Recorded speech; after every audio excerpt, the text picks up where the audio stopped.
नमस्कार दोस्तों, analogue electronics lecture series में आप सबका बहुत स्वागत है। दोस्तों, इस वीडियो में हम कॉमन ड्रेन एम्पलीफायर का AC analysis in detail study करेंगे। यहाँ पे मैंने सर्किट बना रखा है। कॉमन ड्रेन एम्पलीफायर का मतलब है कि जो इनपुट है वो आपकी गेट टर्मिनल पे रहती है और जो आउटपुट है वो आपकी सोर्स टर्मिनल पे अवेलेबल होती है। ड्रेन टर्मिनल आपका कॉमन रहता है। तो यहाँ पे R1 R2 बाइसिंग रेजिस्टेंस है, RS आपका सोर्स रेजिस्टेंस है, CC आपका कपलिंग कैपेसिटर है और RL आपका यहाँ पे लोड रेजिस्टेंस है और ड्रेन आपका डायरेक्टली DC वोल्टेज के साथ कनेक्टेड है। CB आपका ब्लॉकिंग कैपेसिटर है और V ऑफ S आपका दोस्तों एक्सटर्नल वोल्टेज सोर्स है, इनपुट वोल्टेज सोर्स भी आप इसको कह सकते हैं। तो दोस्तों, इस कंप्लीट सर्किट्स को हम क्या करेंगे, सबसे पहले इक्विवेलेंट सर्किट्स में कन्वर्ट करेंगे with help of pi model. तो सबसे पहले जो FET है इसका इक्विवेलेंट सर्किट ड्रॉ करते हैं। इसमें मैंने आपको ऑलरेडी बता रखा है कि जो हमारा ये क्या है, ये हमारा गेट है और ये हमारा सोर्स है और दोस्तों ये हमारा ड्रेन है। तो गेट और सोर्स के बीच में आपको हमेशा एक वोल्टेज दिखानी होगी, that is gate to source voltage. तो ये गेट टर्मिनल है यहाँ और इस सोर्स के बीच में गेट टू सोर्स वोल्टेज है। गेट से कोई भी करंट फ्लो नहीं करता दोस्तों। रीज़न है SiO2 लेयर गेट और सोर्स के बीच में, ताकि वो किसी भी करंट को फ्लो नहीं करेगी, क्योंकि वो लेयर आपकी इंसुलेटिंग लेयर होती है। तो यहाँ पे जो आपका गेट करंट है वो आप जीरो दिखाएंगे। अब दोस्तों बात करते हैं ड्रेन और सोर्स की। ड्रेन और सोर्स के बीच में एक डिपेंडेंट करंट सोर्स आप हमेशा लगाएंगे, जिसकी वैल्यू होगी GM इंटू VGS, और ये आपका ड्रेन से सोर्स की तरफ आएगा। अगर ये आपका N चैनल मॉसफेट्स है तो डेफिनेटली जो एरो है वो आपकी आउटसाइड है, तो ये आपका N चैनल मॉसफेट्स है। इसी के साथ ड्रेन और सोर्स के बीच में एक इंटरनल रेजिस्टेंस शो करेंगे, जिसको हम बोलते हैं RDS। ये आपका ड्रेन टू सोर्स रेजिस्टेंस है। अब दोस्तों यहाँ गेट पे R1 R2 आपका जब AC एनालिसिस करोगे तो जो DC वोल्टेज सोर्स है वो जीरो हो जाएगी, यानी R1 भी ग्राउंडेड है, R2 भी ग्राउंडेड है। इस टर्मिनल पे दोनों आपके पैरेलल कॉम्बिनेशंस की तरह दिखाई देंगे। तो आप क्या करेंगे, ये जो आपका गेट है यहाँ पे विद रिस्पेक्ट टू ग्राउंड एक रेजिस्टेंस आपको दिखेगा और उस रेजिस्टेंस को दोस्तों मैं R कैपिटल G बोलूँगा और इसकी वैल्यू होगी दोस्तों, मैं यहाँ लिख देता हूँ, R capital G is nothing but R1 parallel combination with R2। ठीक है। CB जो कैपेसिटेंस है ये आपका शॉर्ट सर्किट हो जाएगा, क्योंकि एनालिसिस आपकी मीडियम रेंज ऑफ फ्रीक्वेंसीज पे है। इस पे CB हो, कपलिंग कैपेसिटर हो या आपका बाईपास कैपेसिटर हो, तीनों के तीनों शॉर्ट सर्किट से रिप्लेस किए जाते हैं। इसके बाद हमारा V ऑफ S है, ये हमारा दोस्तों है V of S, external input voltage source. ठीक है। अब ड्रेन जो है, ड्रेन डेफिनेटली VDD आपका ग्राउंड से रिप्लेस किया जाएगा in case of AC analysis. तो दोस्तों यहाँ पे मैं इसको ग्राउंड से रिप्लेस कर देता हूँ, ड्रेन टर्मिनल मेरा ग्राउंडेड है। सोर्स की मैं बात करूँ तो डेफिनेटली सोर्स पे CC आपका शॉर्ट सर्किट हो जाएगा। अगर दोस्तों आपका RL रेजिस्टेंस नहीं है तो जो RS सोर्स रेजिस्टेंस है उसी को हम लोड रेजिस्टेंस कंसीडर करते हैं, यानी सोर्स और ग्राउंड के बीच में एक रेजिस्टेंस है लोड रेजिस्टेंस, जिसको मैं बोलता हूं RS। ये आपका RS है। ठीक है। और आउटपुट वोल्टेज आपको कहाँ निकालनी है, इसी RS के अक्रॉस निकालनी है। तो यहाँ पे दोस्तों मैं लिख देता हूँ, यहाँ इसी पॉइंट पे मुझे आउटपुट वोल्टेज भी निकालनी है। और जो करंट होगा जो यहाँ से फ्लो करेगा, डेफिनेटली वो करंट होगा दोस्तों आपका I लोड करंट, जो कि आउटपुट करंट भी कहलाएगा। ठीक है। तो ये आपका फाइनली सर्किट है, जो इक्विवेलेंट सर्किट है इस कॉमन ड्रेन एम्पलीफायर्स का। इसके बाद सबसे पहले हम क्या करेंगे, जो हमारा इनपुट रेजिस्टेंस है उसको हम फाइंड आउट करेंगे।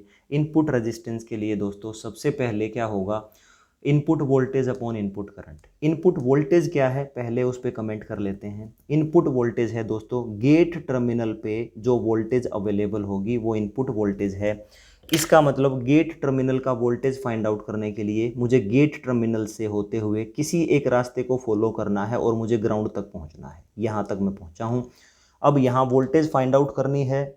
इस पाथ में अगर सारी वोल्टेजेस आपको पता हैं तो आप इजीली KVL लगा सकते हैं। तो जो G है इनपुट वोल्टेज वो आपका VG है, यानी वोल्टेज एट गेट टर्मिनल। इसके बीच में क्या है दोस्तों, पहले है VGS प्लस, इसके बाद दोस्तों यहाँ पे वी नॉट यानी आउटपुट वोल्टेज भी इसके साथ ऐड होगी। तो ये आपकी इनपुट वोल्टेज है। लेकिन दोस्तों आपको पता है कि जो एफईटीज़ हैं उसका जो इनपुट करंट है वो हमेशा जीरो होगा, क्योंकि कॉमन ड्रेन में इनपुट आपका गेट पे अवेलेबल होता है और गेट करंट ऑलवेज जीरो। तो डेफिनेटली यहाँ पे क्या होगा, इसकी वैल्यू तो चलो कुछ है इनपुट वोल्टेज, लेकिन इनपुट करंट आपका जीरो है, तो डेफिनेटली आपका जो इनपुट रेजिस्टेंस है वो आपका इनफाइनाइट रेजिस्टेंस है। तो पहला एसी एनालिसिस पैरामीटर निकल चुका है। अब दोस्तों मैं इंटरेस्टेड हूँ वोल्टेज गेन में। वोल्टेज गेन क्या होता है? वोल्टेज गेन होता है दोस्तों output voltage divided by input voltage. और आउटपुट वोल्टेज क्या है? आउटपुट वोल्टेज है डेफिनेटली जो आपके सोर्स टर्मिनल पे अवेलेबल है। तो यहाँ से तो कोई करंट आएगा नहीं, तो डेफिनेटली दोस्तों जो यहाँ है यहाँ से आपका करंट आएगा। लेकिन अब ये जो करंट है इसकी वैल्यू क्या है? इसकी वैल्यू है GM इंटू VGS। तो इसका मतलब ये हुआ कि ये जो लोड करंट है ये डेफिनेटली यही करंट है जो आपका आएगा। लेकिन ये टर्मिनल क्या है? सोर्स टर्मिनल है, और इसी सोर्स टर्मिनल पे RDS का एक टर्मिनल अवेलेबल है, दूसरा आपका ग्राउंडेड है, और दूसरा RS है, इसका भी सोर्स के साथ एक टर्मिनल अवेलेबल है, दूसरा पॉइंट इसका भी ग्राउंडेड है। तो इसका मतलब ये हुआ कि यहाँ से एक इक्विवेलेंट सर्किट कुछ ऐसा बनेगा कि देखो भाई, यहाँ से तो ये वोल्टेज आ रहा है, ये करंट आपका आता है, that is GM into VGS। अगर मैं इसको मॉडिफाई करूं तो मुझे कुछ ऐसा दिख रहा है यहाँ पे, ये मेरा क्या है? सोर्स। इसी सोर्स के साथ एक रेजिस्टेंस यहाँ पे है, that is R of S, और इसी सोर्स के साथ RDS ग्राउंड हो जाता है, इसी सोर्स के साथ कनेक्टेड ये क्या है? RDS, ये आपका क्या है? ग्राउंड हो जाता है, यानी दोनों रेजिस्टेंस आपके ग्राउंड हो जाते हैं। तो कहने का मतलब ये है कि अगर आप इन दोनों रेजिस्टेंस का पैरेलल कॉम्बिनेशन लें तो आपको एक नेट रेजिस्टेंस मिलेगा, और उस रेजिस्टेंस पे जो करंट आएगा वो होगा GM इंटू VGS। तो इसका मतलब ये हुआ कि जो आपकी आउटपुट वोल्टेज है वो डेफिनेटली कितनी बनेगी? That is GM into VGS multiply with the parallel combination of these two resistances. तो ये पैरेलल कॉम्बिनेशन क्या होगा? ये RDS parallel with RS। I hope you can understand. ये आपका V नोट है, ठीक है। और V इन क्या है? V नोट तो आ गया, चलो यहाँ लिख लेता हूँ इसको मैं। This is GM VGS multiply with parallel combination, that is RDS parallel with R of S। ये आपका V नोट है। V इन क्या है? V इन है दोस्तों ये, V इन होता है input voltage at gate terminal, यानी यहाँ पे जो वोल्टेज है वो है मेरा दोस्तों इनपुट वोल्टेज। और ये वोल्टेज डेफिनेटली मैं अगर KVL लगाऊंगा तो इस रास्ते से होता हुआ मैं ग्राउंड तक पहुंचूंगा, उसके बीच में जितने भी वोल्टेज राइज या वोल्टेज ड्रॉप्स हैं सबका sum, that is equal to V in, ये होता है। तो V इन मैंने यहाँ भी बताया था, तो ये VGS ऑलरेडी, ये इक्वेशन यूज कर लेता हूँ, that is VGS plus V naught already आ चुका है, ये क्या है? GM VGS multiply with RDS parallel combination is RS, ठीक है। अब इन दोनों का रेशियो मुझे चाहिए, तो V नोट अपॉन V इन क्या होगा दोस्तों? V नोट से VGS कॉमन ले लो, V इन से भी VGS कॉमन ले लो, बाकी के टर्म्स यहाँ फटाफट लिख दीजिए। ये क्या बनेगा आपका? GM into parallel combination of RDS and RS divided by, यहाँ से क्या मिला था? VGS कॉमन ले लिया था जो कैंसिल आउट किया है, तो यहाँ 1 बचेगा, प्लस यहाँ कितना है? GM multiply with parallel combination of RDS and RS, this is RDS parallel combination with RS, right. तो ये आपका क्या है? अगर मान लीजिए दोस्तों ये जो फैक्टर है, ये फैक्टर अगर आपका बहुत ज़्यादा है तो 1 को मैं नेग्लेक्ट कर सकता हूँ। और इस तरीके से दोस्तों अगर मैं इस फैक्टर को बहुत ज़्यादा कंसिडर करूं तो 1 प्लस दिस फैक्टर इटसेल्फ, क्योंकि 1 वहाँ पे ऑलमोस्ट नेग्लिजिबल होगा और नोमिनेटर और डिनोमिनेटर बिल्कुल सेम होंगे दोस्तों। इस तरीके से जो V naught upon V in का एक्सप्रेशन है, that is voltage gain, that is almost equal to 1। तो ये होता है दोस्तों आपका voltage gain of common drain amplifiers.